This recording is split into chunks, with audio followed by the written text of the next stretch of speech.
So I was online, minding my own business, and I noticed that folks were trashing Katabasis by R.F. Kuang. And my friend told me she kept seeing bad reviews. But this is what I'm expecting from R.F. Kuang, so I'm confused. Did we read the same book, or are people just reading it with the wrong expectations? Now, here's the thing. I have a theory, so we're going to break everything down because my theory is about readers and their expectations. And I'm also going to tell you what the book is really about, and then we're going to compare things to her previous work. And before you come for me, okay, please tell me what book by R.F. Kuang you read first, or what was the last book you read, or what was the book you liked, and what you were expecting. Now, full disclosure, these are the books I've read. I've read the Poppy War trilogy, all 3 books, Babel, Yellowface, and now Katabasis. So trust me, I know her style, I know her patterns. So again, when people are saying things like, this book is disappointing, or it wasn't what I was expecting, or it's nothing like her other works, again, I'm sitting here like, wait, of course it's nothing like you expected. That's like literally the point. Because Kuang reinvents herself with every book. Because this is where we get into the expectation problem. And this is kind of my theory. My theory is that your favorite or your first R.F. Kuang book will kind of shape your expectations and perceptions. So if you started with a Poppy War, you probably wanted more dark, military fantasy, gods, gore, and all the things. Now, if your first or favorite was Babel, then you're expecting academic satire, dense historical world building,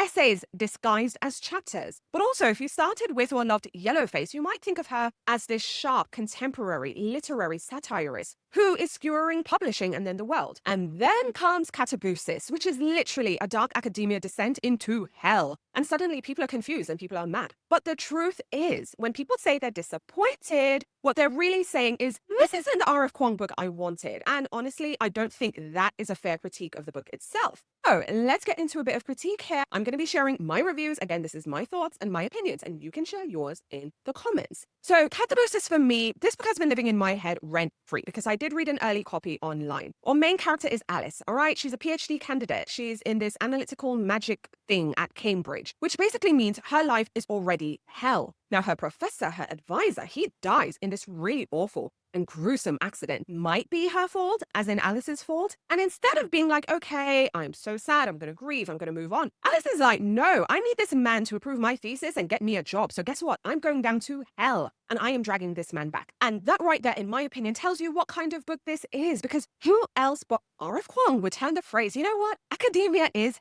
hell, and make that into an actual plotline. And of course, you know what, she doesn't go to hell alone, because here enters Peter. Peter is a golden boy.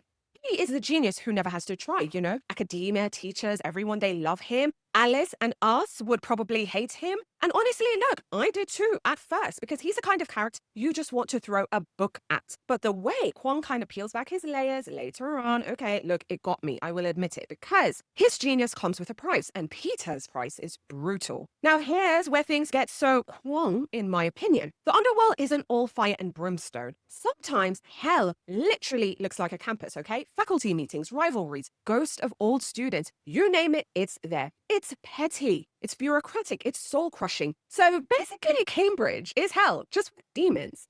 And as we see Alice and Peter descend deeper and deeper into hell, they're not just facing monsters, they're facing their own academic trauma and their toxic relationship with their professor, who they're going down to hell to drag out anyway. Now, before I rant anymore, can we have a sidebar? Do you remember this book? It was entitled Sign Here. I'm blanking on the author's name, but I'll get the book cover up here somewhere. That book pitched hell as a corporation, and I completely endorsed that depiction. I thought the idea was brilliant because, I mean, look, if you've worked in corporate anywhere, working in corporate can be hell. So the fact that Kuang decided to make, college, university, academia, the pursuit, all the things we go through to, get that degree, get that PhD, the fact she chose to make it hell, I thought it was brilliant. So yeah, getting back to the book, the thing I loved is that this felt really, really, really natural. It also felt like the natural evolution of R.F. Kuang's writing. I mean, you can see traces of Babel here with, the obsession with academia, translation, messy intellectual ambition, and all the things. You can also see echoes of Yellowface with the petty rivalries, imposter syndrome, people making the worst choices ever because you know what? They want validation. Because in the end, most people just want to be liked. They want to be accepted. But here's the thing. This isn't like a redo or a rewashing of themes because she goes full on mythological. Okay, I was getting Dante, Orpheus, underworld imagery, but filtered again through the grad school lens and grad school politics. So it's extra, but it's extra in the best way. Now, can we talk about Alice? Because she is messy. Oh my gosh, she is messy. She betrays people. She makes excuses for Grimes,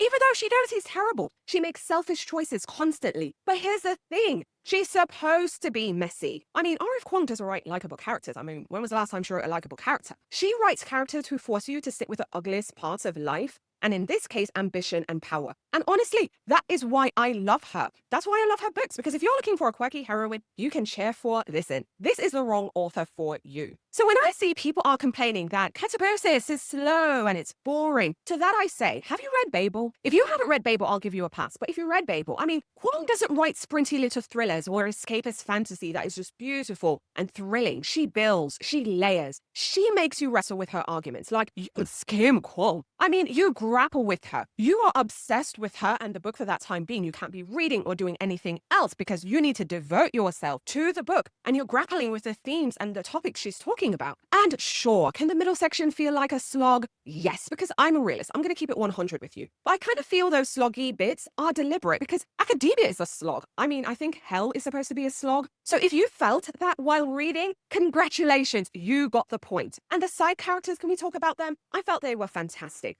Elspeth on the river, haunting, unforgettable. I mean, she represents that student who gave everything, blood, sweat, and tears to the system and cannot move on. She just can't, not even in death. And the scene with the river itself, stunning. The temptation to just forget, to just step into oblivion, to stop existing instead of fighting. I felt Kuang nailed that feeling of academic burnout. So precisely it hurt. It really took me back. I have PTSD. So for me, I felt like those themes hit me harder than some of, the big dramatic moments. Ooh, and don't let me forget, this book is funny. Okay, yes, it's dense. All right, it's dark. But we get some slides of humor in there, little daggers of humor. For example, Alice observing that hell's weather isn't that much worse than an English spring. And if you've survived an English spring, you know what she's talking about. So my thing is, that line had me cackling because Kuang knows, in my opinion, when to release the tension, when to give, when to tighten, when to let go. And more importantly, poke fun at her very own setup. Like, if you can't laugh at your own self, I mean, what are you doing? What are we doing as readers? So, did I love every single page? No, okay? Because look, again, I'm a realist. I'll keep it 100 with you. It's long. It demands, again, a lot of attention. It demands everything from you as a reader. But for me, I felt it was absolutely worth it because Katabasis isn't really about hell. I felt it was about academia itself. It's about the cruelty of academia, the ambition, the endless sacrifice, the fact that Alice had already sold her soul to the system before she even stepped foot into the underworld. So for me, the descent just kind of really made it more literal,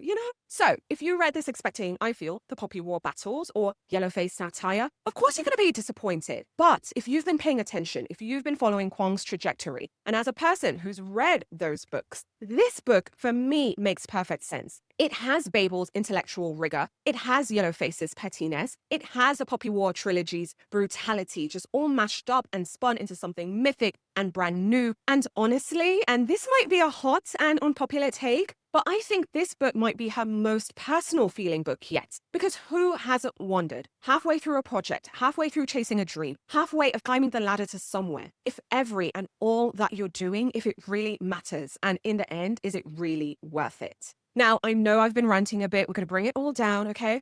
We're going to bring it all down because I do want to do a bit of comparing and contrasting. I want us to zoom out for a second. Let's sit back. I'm going to sit back because I think a lot of the backlash, again, is wild if you look at her overall career. So let's compare and contrast her previous work. Now, for me, the Poppy War trilogy, those 3 books came out swinging. We got fantasy, gods, vengeance, bloodshed, just everything, everywhere. And I felt like that trilogy said, you want a dark heroine? Okay, I'll give you one who's going to burn down the world and you're going to feel complicit in it because you know what? I did. Then when I think about the fact her dropping Babel, that was a completely different beast. It was dense, academic, deeply political. Dark academia, but instead of, vibes and aesthetics, we're giving you colonialism, translation, exploitation. I felt some people wanted Hogwarts, but instead she gave us systematic oppression with lots of footnotes. And I felt, yes, did you whack me over the head with some things? Sure. But then she gave us Yellowface, totally contemporary. story, totally sharp, a satire that rips publishing apart while making you squirm because the odds are you've probably seen or maybe even known of someone, an author or person like June, who is petty, self-absorbed, morally bankrupt. But it's a train wreck and you can't look away. And now we have Katabasis and people are like, wait, what is this? What is the through line? Again, like I said earlier, it has Babel's intellectual rigor, Yellowface's pettiness, rivalries, and all the things. And Poppy was brutality, but it's just repackaged into mythological dark academia. And no, she's not repeating herself. I think she's just evolving. So if you picked up Kuang because you love Poppy War, I'm telling you, you're going to be mad. All right, you're going to be mad. If you picked it up because of Yellowface and thought everything is going to be, satirical, snarky, you're going to also be mad, really, truly. But if you've actually followed her trajectory, this makes perfect sense. I'm excited. I loved it. It's R.F. Kuang doing what R.F. Kuang does best, burning down another system, this time academia, and she's telling you this is a train wreck. But can you look away? And I couldn't look away, and odds are probably you couldn't too. But I really want to hear from you. This is where I think it's going to get interesting because I need to know if you've read R.F. Kuang, what was your first book or what was your favorite book? Because I think, again, when we read books by certain authors, it locks us into what we've come to expect. So let me know in the comments. Again, let me know if you've read all her work. What was your reading order? Let me know what was your favorite book. Let me know if Katabasis lived up to what you wanted or if it completely threw you, but you could still appreciate it. And, bigger question. Do you think folks hating this book is actually warranted? Is it just me? Am I an apologist? What is going on? Did it not deliver on the story? Was it more about the characters? Because look, if you want to talk about character building, I think that is a fair discussion point. So share your thoughts in the comments. I'd love to hear from you because now that I'm at the end of just, me ranting and raving about this book, it has me thinking maybe I need to do a video where I break down her books, maybe rank her books, and really deep dive a bit more into it. Maybe I should make an R.F. Kuang reading guide. Let me know your thoughts. Let me know what you want to hear from me. Again, I'd love to hear from you in the comments. But also hit like and subscribe and stick around for more bookish deep dives. But also be sure to join me for Thursday's lives, okay, where we're always talking about what's new, what's happening in the bookish community, and sharing themed reads. All right, everyone. Bye.